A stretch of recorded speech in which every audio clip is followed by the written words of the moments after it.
हरि ओम तत्सत। अध्यात्म रामायण अरण्यकांड षष्ठ सर्ग। रावण का मारीच के पास जाना। जेहि के जेहि पर सत्य सने हूँ, सोते ही मिलाए ना कछु संदेहूँ। श्री महादेव जी बोले, हे पार्वती, रात्रि के समय इस प्रकार विचार कर प्रातःकाल होने पर बुद्धिमान रावण रथ में सवार हुआ और अपने मन ही मन एक कार्य निश्चित कर वह समुद्र के दूसरे तट पर मारीच के घर गया। वहाँ मारीच मुनियों के समान जटा वल्कल आदि धारण कर प्राकृत गुणों के प्रकाशक निर्गुण भगवान का ध्यान कर रहा था। समाधि भंग होने पर उसने रावण को अपने घर आया देखा। रावण को देखते ही वह शीघ्रता से उठ खड़ा हुआ और उससे गले मिलकर उसकी विधि पूर्वक पूजा की और उसका आदित्य सत्कार के बाद जब रावण स्वस्थ होकर बैठा तो मारीच उससे बोला, हे रावण, इस समय तुम एक ही रथ के साथ आए हो और तुम्हारा चित्त किसी कार्य के विचार में चिंताग्रस्त सा प्रतीत होता है। यदि गोपनीय ना हो तो वह कार्य मुझे बताओ। हे राजेंद्र, यदि उसके करने में मुझे पाप ना लगे और वह न्याय अनुकूल हो तो कहो, मैं तुम्हारा वह प्रिय कार्य अवश्य करूँगा। तब रावण बोला, कहते हैं राजा दशरथ अयोध्यापुरी का अधिपति है, उसका ज्येष्ठ पुत्र सत्य पराक्रमी राम है। उस अपने मुनि जनप्रिय पुत्र को दशरथ ने स्त्री और छोटे भाई लक्ष्मण के सहित वन में भेज दिया है। इस समय वह घोर दंडकारण्य के पंचवटी नामक शुभ आश्रम में रहता है। उसकी भार्या विशाल नयना सीता त्रिलोकी को मोहित करने वाली है। वह राम मेरे बड़े पराक्रमी निरपराध राक्षसों को भाई खर के सहित मारकर उस तपोवन में निर्भयतापूर्वक बड़े आनंद से रहता है। मेरी बहन सुपर्णा, उसका कुछ भी नहीं बिगाड़ा उसने, किंतु उस दुष्ट ने उसके नाक कान काट डाले और अब निर्भयतापूर्वक उस वन में रह रहा है। इसलिए अब तुम्हारी सहायता से मैं राम के तपोवन में न रहने पर उसकी प्राण प्रिय सीता को ले आना चाहता हूँ। तुम माया से मृग रूप होकर राम और लक्ष्मण को आश्रम से दूर ले जाना। उसी समय मैं सीता को हर लाऊंगा। इस प्रकार मेरी सहायता करके तुम फिर पूर्ववत अपने आश्रम में आ जाना। रावण को इस प्रकार कहते देख मारीच ने विस्मित होकर कहा, रावण, ये सर्वनाश करने वाली बातें तुम्हें किसने बताई हैं? इस प्रकार जो तुम्हारा नाश करना चाहता है, निश्चय ही वह तुम्हारा शत्रु है और वध करने योग्य है। हे रावण, उनके बाल्यकाल के पौरुष को याद करके जब वे विश्वामित्र जी की यज्ञ रक्षा के लिए आए थे और उन्होंने एक ही बाण से मुझे 100 योजन दूर समुद्र के तट पर फेंक दिया था, तब से मैं भय से व्याकुल हो जाता हूँ। बारंबार उसी बात का स्मरण हो आने पर मुझे सब और राम ही राम दिखलाई देने लगते हैं। एक दिन अपने पूर्व वैर का स्मरण कर मैं दंडकारण्य में भी अपने जैसे बहुत से मृगों के साथ मिलकर एक तीखे सींगों वाले मृग का रूप बनाकर गया था। जब मैं बड़ी फुर्तीलेपन से सीता और लक्ष्मण के सहित श्री रघुनाथ जी को मारने की इच्छा से आगे बढ़ा तो मुझे देखकर उन्होंने केवल एक बाण छोड़ दिया। हे राक्षेंद्र, उसी से हृदय बिंद जाने के कारण मैं आकाश में चक्कर काटता हुआ समुद्र में आकर गिरा। तब से मैं भयभीत होकर इस निर्भय स्थान में रहता हूँ। राज, रत्न, रमणी और रथ आदि भोग सामग्रियों के प्रथम अक्षर कानों में पड़ते ही मुझे राम की याद आ जाने से भय उत्पन्न हो जाता है। इसीलिए मैं भोग समुदाय से भयभीत होकर निरंतर राम का ही स्मरण करता हूँ। यहाँ राम ना आ गए हों, इस आशंका से मैंने समस्त बाह्य कार्य छोड़ दिए हैं। जिस समय मैं निद्रा के वशीभूत होकर सोता हूँ, उस समय मन ही मन राम का स्मरण करता रहता हूँ। इस प्रकार स्वप्न में देखे हुए श्री रघुनाथ जी को जब निद्रा टूटने पर जागता हूँ तब भी नहीं बोलता। अतः हे रावण, तुम भी श्री राघव से हट छोड़कर अपने घर चले जाओ और चिरकाल से चले हुए अपने राक्षस वंश की रक्षा करो। श्री रामचंद्र जी से वैर ना करो, उनको तो वैर भाव से स्मरण करने से भी सर्वस्व नष्ट हो जाता है। मैं तुम्हारे हित के लिए जो कुछ कहता हूँ वह मानो।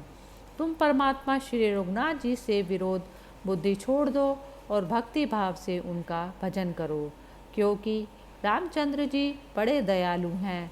मैंने मुनीश्वरों के मुख से ये सभी बातें सुनी हैं कि सत्ययुग में ब्रह्मा जी के प्रार्थना करने पर परमात्मा श्री हरि ने कहा था कि तुम अपना मनोरथ बताओ, मैं उसे पूर्ण करूँगा। तब ब्रह्मा जी ने भगवान से कहा, हे कमल लोचन रे, आप मनुष्य रूप से पृथ्वी में अवतार लीजिए और शीघ्र ही दशरथ नंदन श्री राम होकर देवद्रोही दशानन का वध कीजिए। अतः तुम निश्चय मानो, राम मनुष्य नहीं हैं, वे साक्षात अव्यय पुरुष श्री नारायण हैं। माया से मनुष्य रूप होकर वे निर्भयतापूर्वक पृथ्वी का भार उतारने के लिए वन में आए हैं। अतः हे तात, तुम सुखपूर्वक घर लौट जाओ। मारीच के ये वचन सुनकर रावण बोला, यदि ब्रह्मा की प्रार्थना से परमात्मा ही राम होकर मनुष्य रूप से मुझे मारने के लिए प्रयत्नपूर्वक यहाँ आए हैं तो वे शीघ्र ही अवश्य वैसा ही करेंगे, क्योंकि ईश्वर सत्य संकल्प है। इसलिए मैं अवश्य यत्नपूर्वक श्री रघुनाथ जी के पास से सीता को ले आऊँगा। हे वीर, यदि मैं युद्ध में उनके हाथ से मारा गया तो परम पद प्राप्त करूँगा, और यदि मैंने ही राम को रण क्षेत्र में मार डाला तो निर्भयतापूर्वक सीता को पाऊँगा। अतः हे महाभाग, उठो और शीघ्र ही विचित्र मृग रूप धारण कर राम और लक्ष्मण को आश्रम से अति दूर ले जाओ। फिर पूर्ववत अपने आश्रम में आकर सुखपूर्वक रहो। यदि मुझे भयभीत करने के लिए अब और कुछ कहोगे तो निश्चय मानो, मैं अभी इसी खड्ग से तुम्हें यहीं मार डालूंगा। उसका यह कथन सुनकर मारीच ने मन ही मन सोचा, यदि श्री रघुनाथ जी ने मुझे मारा तो मैं संसार सागर से पार हो जाऊंगा, और जो कहीं इस दुष्ट ने मुझे मार डाला तो निश्चय ही मुझे नरक में जाना पड़ेगा। इस प्रकार श्री राम के हाथ से मरना निश्चय समझकर वह शीघ्रता से उठा और रावण से बोला, हे राजन, हे प्रभो, मैं आपकी आज्ञा का पालन करूंगा। ऐसा कह वह रावण के रथ पर चढ़कर श्री रामचंद्र जी के आश्रम में आया और चांदी की मूंदों के सहित शुद्ध सुवर्ण वर्ण विचित्र मृग रूप धारण किया। उसके सिंह रत्नमय, खुर मणिमय और नेत्र नील रत्नमय थे। इस प्रकार बिजली की सी छटा और मनोहर मुख वाला वह मृग रामचंद्र जी के आश्रम के पास आकर सीता जी के सामने वन में विचरने लगा। किसी क्षण तो वह चौकड़ी मारने लगता और कभी पास आकर ठिठक जाता, फिर भय से भागने लगता। इस प्रकार वह वच्चक माया मृग रूप धारण कर सीता जी को मोहित करता हुआ विचरने लगा। इति श्रीमद् अध्यात्म रामायणे उमा महेश्वर संवादे अरण्य कांडे षष्ठ सर्गे समाप्त। मंगल भवन या मंगल हारी, द्रवौ सो दशरथ अजिर बिहारी। हरि ओम तत्सत।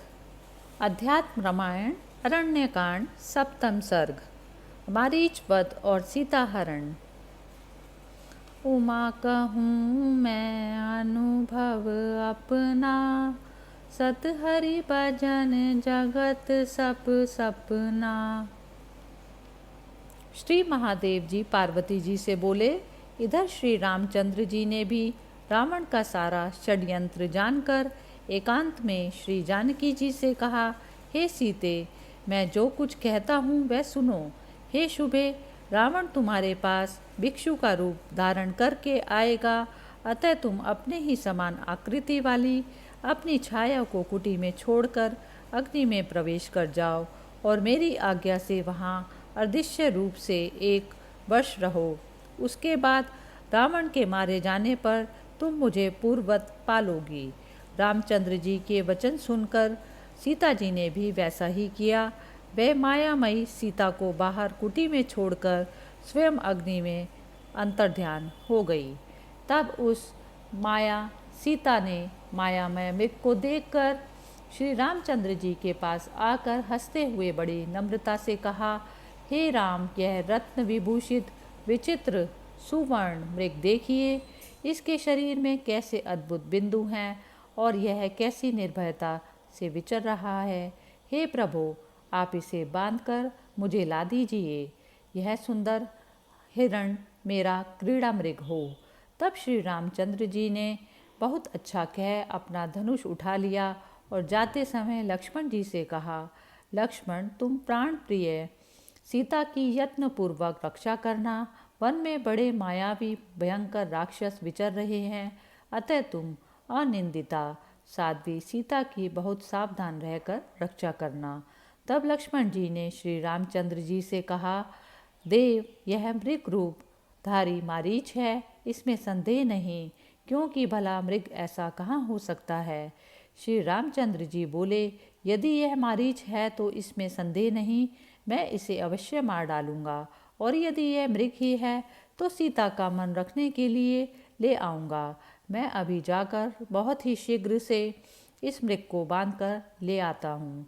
तब तक तुम सीता जी की रखवाली करते हुए बहुत सावधान रहना। यह विश्व प्रपंच रूपिणी जगत मोहिनी माया जिनके आश्रित है, वे रामचंद्र जी ऐसा कह उस माया मृग के पीछे दौड़ते चले गए। वे निर्विकार चिदात्मा और सर्वव्यापक होकर भी उस मृग के पीछे दौड़े। इससे यह वाक्य सर्वथा सत्य ही है कि भगवान हरि बड़े भक्त वत्सल हैं।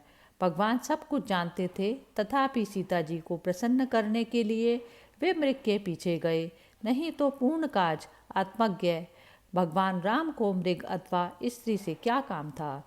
वह मृग कभी तो पास ही दिखलाई देने लगता और कभी एक ही क्षण में दूर भागकर छिप जाता और फिर बहुत दूरी पर दिखाई देता। इस प्रकार वह रामचंद्र जी को बहुत दूर ले गया। तब रामचंद्र जी ने यह निश्चय पूर्वक जानकर कहा कि यह राक्षस ही है। उस मृग रूप राक्षस को एक बाण छोड़कर बीन डाला। बाण के लगते ही मारीच अपना पूर्ववत धारण कर लहू से भरे मुख से पृथ्वी पर गिर पड़ा। वह रक्तपाई राक्षस राम की सी बोली में यह कहता हुआ कि हे महाबाहो लक्ष्मण, मैं मारा गया, मेरी शीघ्र ही रक्षा करो, पृथ्वी पर गिरा। मरण समय में जिनके नाम का स्मरण करने से अज्ञजन भी जिनमें लीन हो जाते हैं, उन्हीं हरि को देखते देखते उन्हीं के हाथ से मरे हुए उस राक्षस के विषय में तो कहना ही क्या है। उसके शरीर से निकला हुआ तेज सबके देखते देखते श्री राम में ही समा गया। यह देखकर देवताओं को भी बहुत आश्चर्य हुआ। वे कहने लगे, अहो, इस मुनिजन हिंसक पापी निशाचर ने कैसे कैसे कुकर्म किए और फिर कैसी शुभ गति प्राप्त की। निसंदेह यह श्री रघुनाथ जी की महिमा ही है। राम के बाण से बीधे जाने पर भी यह पहले से ही भय से अपना सब ग्रह और धन आदि छोड़ श्री रामचंद्र जी के स्मरण में लगा हुआ था। निरंतर राम का ध्यान करने से इसके सारे पाप नष्ट हो गए तथा अंत में यह राम को देखते देखते उन्हीं के हाथ से मारा भी गया। इसीलिए इसने राम को ही प्राप्त कर लिया। जो श्री राम का स्मरण करते हुए शरीर छोड़ते हैं, वे ब्राह्मण हों या राक्षस, पापी हों या धार्मिक, परम पद को ही प्राप्त कर लेते हैं। परस्पर इस प्रकार कहते हुए फिर देवगण स्वर्ग को चले गए। तब श्री रामचंद्र जी सोचने लगे कि इस अधम राक्षस ने मरते समय मेरी सी बोली में हा लक्ष्मण कहकर प्राण क्यों छोड़े। इन वाक्य से सुनकर सीता की क्या दशा होगी। इस प्रकार चिंता करते हुए राम बड़ी दूर से लौटे। इधर सीता ने दुरात्मा मारीच का वह शब्द सुनकर अत्यंत भय और दुख से व्याकुल हो लक्ष्मण से यूँ कहा, लक्ष्मण, तुम बहुत शीघ्र जाओ, तुम्हारे भाई राक्षसों से कष्ट पा रहे हैं।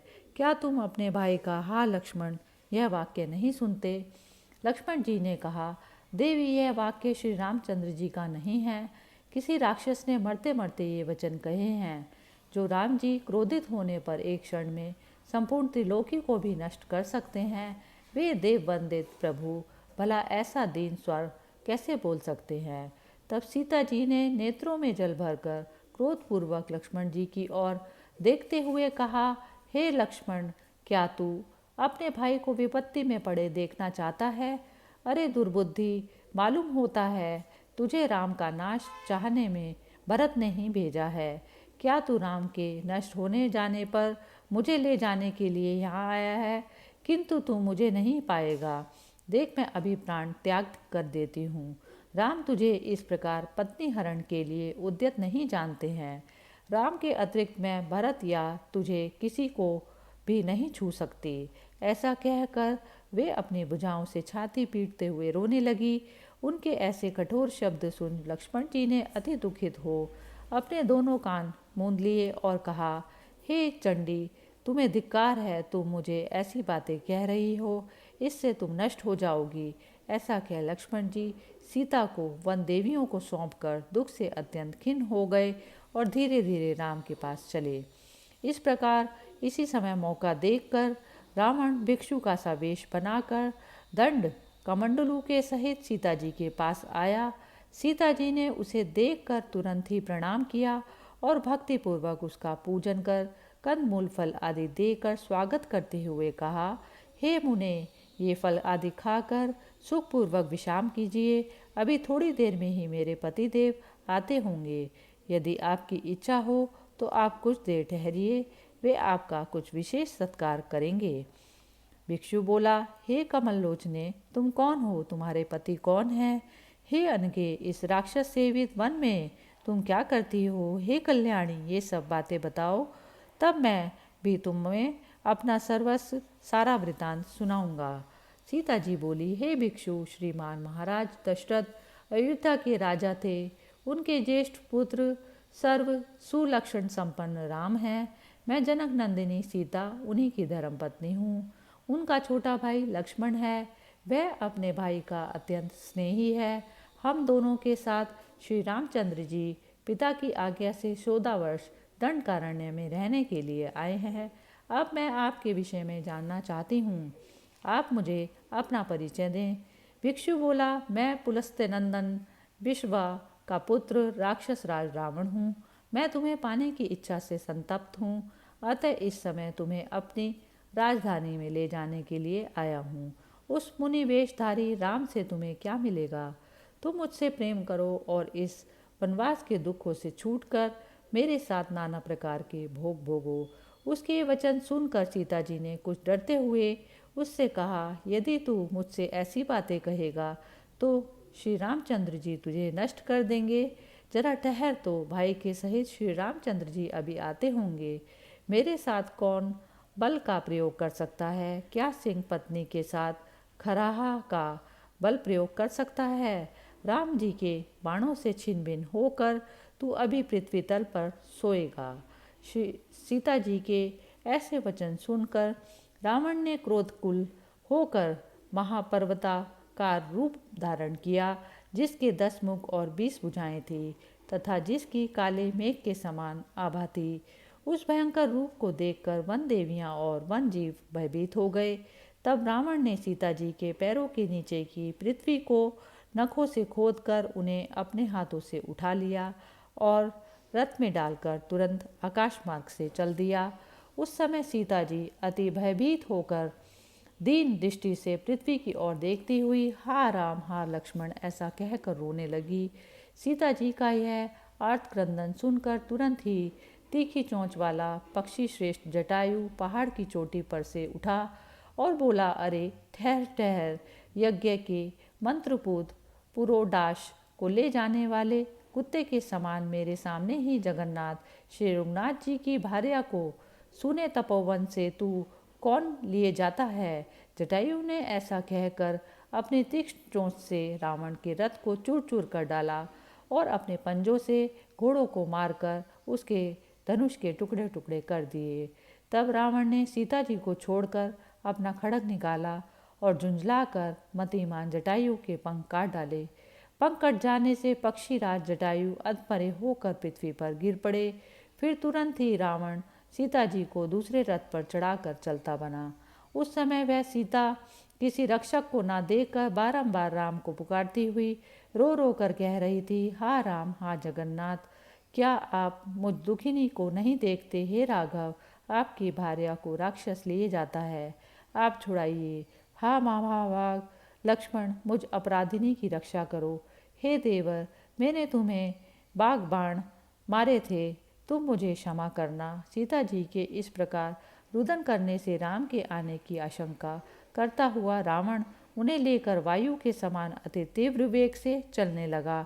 इस प्रकार आकाश मार्ग से जाते हुए नीचे की ओर देखती हुई कमल नयना सीता जी ने एक पर्वत शिखर पर 5 वानरों को बैठे देखा। यह देखकर उन्होंने अपने आभूषण आदि उतार कर अपने दुपट्टे के टुकड़े में बांधे और ये राम को मेरा समाचार सुनाए, इस अभिप्राय से पर्वत पर फेंक दिए। उसके बाद रावण ने समुद्र पार कर लंका में पहुंचकर उन्हें अपने अंतःपुर के एकांत देश अशोक वन में रखा और राक्षसियों से घिरे रखकर मातृबुद्धि से उनकी रक्षा करने लगे। उस स्थान में अति कृश और दीनवदना सीता जी सब प्रकार का श्रृंगार छोड़कर दुख के कारण शुष्क वदन और अत्यंत विहल होकर हा राम ऐसा विलाप करती हुई राक्षसों के बीच में रहने लगी। इस प्रकार अध्यात्म रामायण का 7वां सर्ग समाप्त हुआ। इति श्री मद अध्यात्म रामायणे उमा महेश्वर संवादे अरण्यकांडे 7वां सर्ग समाप्त। हरि ओम तत्सत।